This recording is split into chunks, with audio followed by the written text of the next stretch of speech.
Hello! Let's start with some of the more mundane and normal punishments on this list and then make our way up to the stuff of nightmares. Number 10. Flogging. Flogging was a common punishment aboard pirate ships, often used for relatively minor offences. The condemned pirate would be tied to the mast and then whipped with a terrifying looking thing known as the cat o' nine tails. The meow of nine tails wasn't your average whip. It had a wooden handle attached to 9 knotted cords or leather straps. These cords were often soaked in salt water to increase the pain and prevent infection. But they didn't prevent infection out of kindness. It was more about keeping the punished pirate fit to continue working and not coming down with a silly old fever. The number of lashes varied depending on the severity of the crime. Minor infractions might receive 12 lashes, more serious offences could see 40 lashes or more. And in extreme cases, pirates could face several hundred lashes, often delivered in stages to prevent death. The ship's quartermaster typically carried out the punishment as the captain usually wanted to maintain a semblance of impartiality. The entire crew would often be required to watch. What's on Netflix tonight, Blackbeard? What are we watching? It's the new season of Flogging. Sick. Because that's definitely how pirates used to talk. Interestingly though, pirate code often limited the captain's ability to flog crew members at random. The old pirate code used to specify what offense equals how many lashes, so the captain couldn't make it up as he went along. And this was one way that pirate democracy differed from the other harsher disciplines aboard naval or merchant vessels. But what happens after the flogging? Well, the aftermath was severe and pretty gruesome. A pirate's back could be left a bloody mess of open wounds vulnerable to infection in the unsanitary conditions aboard the ship. Some particularly cruel captains would order salt and vinegar to be rubbed into the wounds, increasing the agony and supposedly helping to prevent infection. But again, this wasn't to help them not die. This was so they could still work and receive more lashings later. Despite its brutality, flogging remained a common punishment well into the 19th century, not just among pirates, but in many naval forces around the world. And it wasn't until 1850 that the US Navy abolished flogging, and other nations followed suit in subsequent years. Number 9. The humiliation trials. Just short of torture were some of the games pirates devised for their captives. One such sport was blooding and sweating, which involved making a captive run between a line of sailors who would then use needles to jab the victim as they passed. And then the victim was shut inside a barrel full of cockroaches and left. Could you imagine being poked with a bunch of needles and then shut inside a barrel full of cockroaches? That sounds like a pretty bad day. A softer alternative was to make the victim run endlessly around the main mast, and the point of a cutlass was used to persuade the victim to keep on running until they collapsed from exhaustion. And in some cases, male pirates were forced to wear women's clothing as a punishment. This played on the hyper-masculine culture of pirate ships and was seen as deeply embarrassing. The duration could range from a few hours to several days depending on the offense. But by far the worst humiliation ritual was being assigned to bilge duty. The bilge was the disgusting part of the ship right at the bottom, where all the stagnant water would collect and become incredibly smelly. Pirates punished with bilge duty had to spend hours and sometimes days in this disgusting environment. Just think of the other things that are probably in that stagnant water as well. All the rat droppings, all the human poop. Just a terrible time all around. And because of the lack of cleaning on board ship, that stench would be with you for a very, very long time. And I don't think any amount of Lynx body wash would get that off. Although it might. Lynx, I'm open to a sponsor. Hit me up. You would have to continue on your pirate duties, but everybody aboard ship would know that you were a traitor. That would not be very fun. Unlike number 8, Marooning. Many of you probably know from those pirate movies, but this was actually a real thing that happened. Pirate marooning was a brutal form of punishment used by pirates in the 17th and 18th century, particularly in the Pirates of the Caribbean. When a pirate crew member committed a serious offense or was seen as a liability, the captain might choose to maroon them on a desolate island or stretch of coastline. This practice involved abandoning the offender with limited supplies, typically just a water bottle, a small amount of food, and sometimes a loaded pistol with a single shot. The pistol was often referred to as a mercy shot, allowing the marooned individual to end their suffering rather quickly, instead of facing a slow death from starvation, dehydration, or exposure to the sun. Among pirates, marooning was considered a fate worse than death, as it combined the terror of isolation with the torment of lingering demise. The psychological impact was severe, with the condemned forced to watch their ship and former comrades sail away, leaving them to an almost certain doom.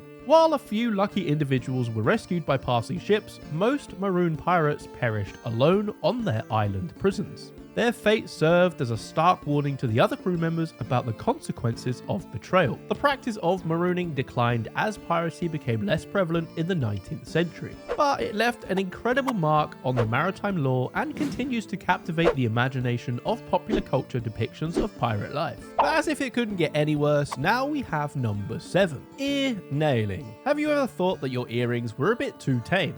Well, let me introduce you to the pirate's favourite ear accessory, the masked nail. Picture this, you've been caught spreading juicy gossip about the captain's embarrassing tattoo. The next thing you know, you're getting a free ear piercing courtesy of the ship's carpenter. The pirate's version of ear candling involved a rusty nail and a ship's mast. It's like a really intense game of pin the tail on a donkey, except you might be the donkey. Not only would you be physically attached to the ship unless you wanted to on purpose rip your earlobe off, you would also have to deal with the rough sea pulling you left and right, constantly tugging at your rusty ear nail and causing excruciating pain. But if your ear somehow doesn't get ripped off, you're probably still going to lose the ear due to infection. You see, cleanliness wasn't really a thing aboard pirate ships. And if you've just had a rusty nail shoved through your ear, things probably aren't looking too good. But if you think having a rusty nail shoved through your earlobe wasn't bad enough, then number 6 might be for you. Number 6. Ducking. Ducking was a severe form of punishment used by pirates to discipline crew members for various offences. The process involved tying an offender to a rope and repeatedly plunging them into the sea from the side of the ship. While it might sound like a pirate's version of a theme park ride, the reality was far more dangerous and potentially lethal. The punished sailor would be hoisted up and then dropped suddenly into water, often at a considerable height. This process would be repeated multiple times, with each dunk lasting longer than the previous one. The number of dunks could vary based on the severity of the offence at the captain's whim. The physical toll of ducking was severe. The impact of hitting the water at high speed could cause bruising, disorientation, and in extreme cases, internal injuries. The risk of drowning was ever present, especially as the victims became more exhausted with each dunk. It's safe to say that this wasn't the refreshing dip most sailors had in mind when they signed up for the life at sea. And in shark-infested waters, ducking took an additional element of terror. Nothing like the threat of becoming an impromptu shark snack to make you regret that extra ration of rum. If the physical thing wasn't bad enough, the psychological impact was equally harsh. The anticipation of each drop, the struggle for breath, and the public nature of the punishment all contributed to its effectiveness as a deterrent. It was a stark reminder of the captain's authority and the harsh realities of pirate life. Interestingly though, ducking wasn't just for pirates. It was also used in naval and merchant ships, and the version of it, the ducking stool, was even used on land for punishing women deemed to be gossips or scolds, because apparently nothing says stop talking like a mouthful of seawater. In the end, ducking was a punishment that perfectly encapsulated the pirate's life. It was brutal, unpredictable, and with a constant risk of a watery demise. It certainly puts modern day workplace disciplinary procedures into perspective. Can you imagine calling in late for your shift at KFC and then the manager's just saying, "Oh look, I'm going to waterboard you for that"? I don't think HR would be very happy, but some of you might be happy with number 5. Number 5. Cobbing. Cobbing was a form of corporal punishment used by pirates and sailors alike, involving a beating with a flat piece of wood called a cobbing board, or sometimes just called a cob. This wasn't your average spanking. It was more like a DIY chiropractic session gone horribly wrong. The offender would typically be bent over a barrel or tied to the ship's railing, presenting their posterior for the punishment. The cobbing board, often made from a broken oar or a piece of deck planking, would then be applied vigorously to the victim's backside. I told you some of you would like this. It was safe to say that this was one board meeting no pirate ever looked forward to attending.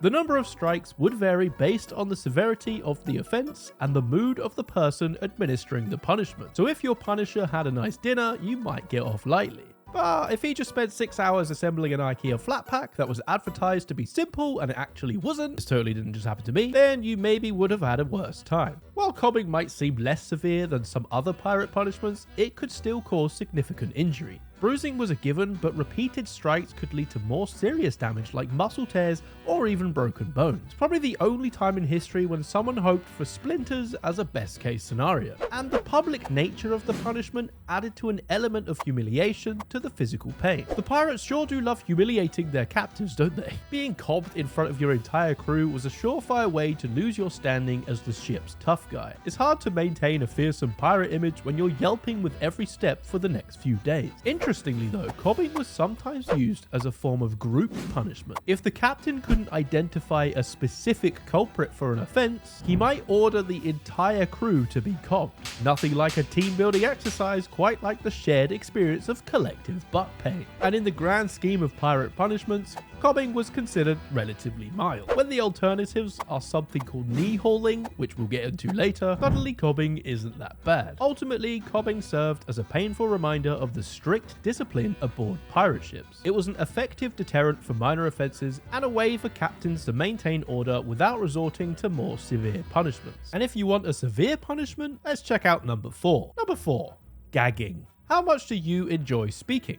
What about drinking? Well, if you were caught gossiping too much, or worse, telling secrets to the other crews, then you would be gagged. But this wouldn't be like a normal gag that you're thinking about, like a piece of cloth in the mouth. Oh no. This gag would usually be made out of some kind of wood, or in some horrible, disturbing cases, the gag would be made out of iron. The gag would usually be made out of a broken piece of wood, and they'd cover that wood in some kind of cloth. But this is where it gets a bit disturbing. They would then attach that piece of wood to an iron bar and then forcibly wrap it around your head. And this wouldn't be a quick thing. This gag would be on your face for days at a time, making it almost impossible to drink properly, and at worst, not being able to talk to your fellow pirate boys about the latest Fortnite update. And again, because of the unsanitary conditions, infection and disease was very common. And they would sometimes put you at the front of the ship so you had all the sea spray directly into your mouth. Sounds like a really fun time. And if you're in this for a fun time, then let's try number 3. Number 3. Bowsprit riding. The bowsprit is a long spar extending from the ship's prow. As part of this punishment, a pirate found guilty of serious misconduct would be tied to the bowsprit, often facing forward into the wind and the spray. Secured with ropes, the offender was left exposed to the elements. The relentless ocean spray and the terrifying possibility of being thrown overboard by a particularly violent wave. The punishment served multiple purposes. First, it was a stark warning to the rest of the crew. Seeing a comrade lashed to the bowsprit, battered by the sea, reminded everyone of the consequences of breaking the pirate code. It installed a sense of fear and reinforced the captain's authority. Second, it was a test of endurance and repentance.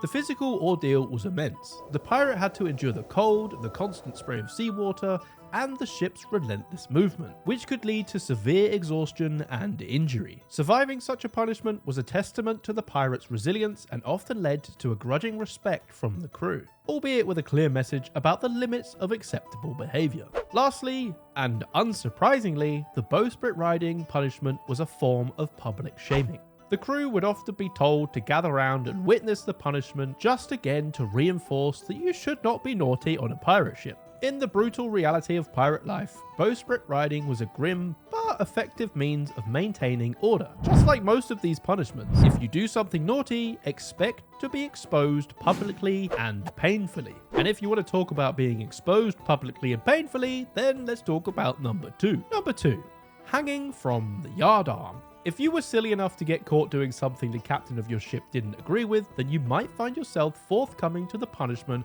of hanging from the yardarm. Bearing in mind this was usually reserved for the most serious of offences and would remind again your fellow crew members that you do not mess with the pirates. But what is a yardarm and why is it so fun to say? Yardarm.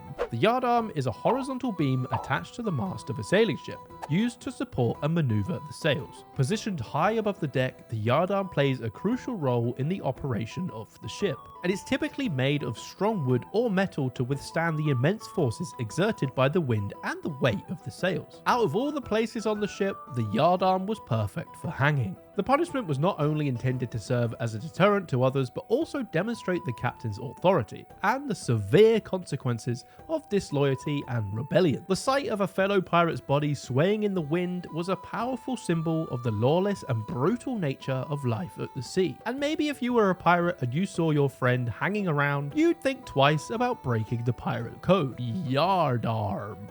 But nothing is quite as bad as number 1 on this list. Number 1.